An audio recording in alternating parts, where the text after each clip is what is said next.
normalde eten adam şu buraya müdahale ettiğin adamlar için kofe içen işlem.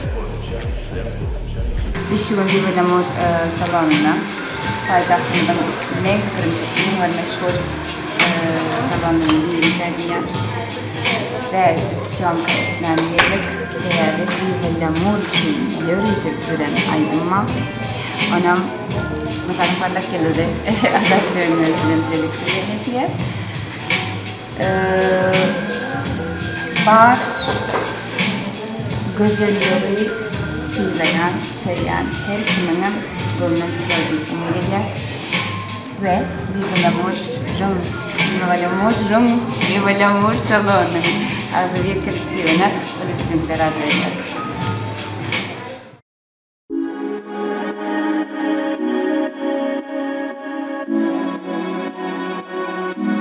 Vivalamur.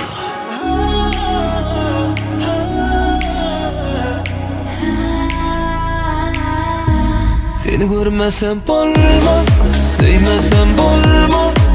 Yanımda olmasan gönlüm doğmaz. Seni görmesem olmaz, sevmesem olmaz. Yanımda olmasan gönlüm doğmaz.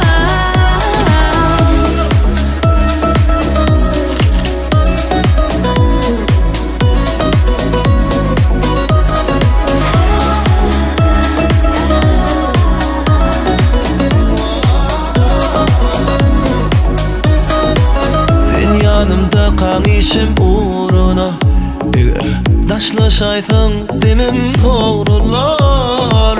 Yanlış aysam beni doğrular. Sen sevmenden yürek korular. Второй образ Vivalamur için edilen video rolikte Türkmencan'ın parlak geldi. Adı atıyoruz ve abuz diyeceğiz. Yaşa seni, yaşa beni. Bu sevi, yaşa bizi, yaşasın sevi. Emmalo. Seni görmesem olmaz, sevmesem olmaz. Yanımda olmasan gönlüm doğmaz. Seni görmesem olmaz, sevmesem olmaz.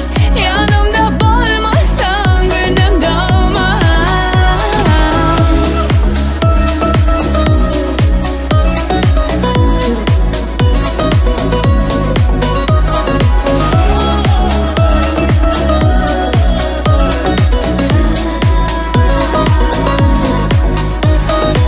Men çıdamak seni görmesem. Vah kararım yok demin duymasam. Ellerimde elim koymasam. Her demde seni sevyen demesem. Vivalamur. Yaşa seni, yaşa beni. Bu sevi, yaşa bizi, yaşasın sevi. Seni görmesem olmaz, sevmesem olmaz.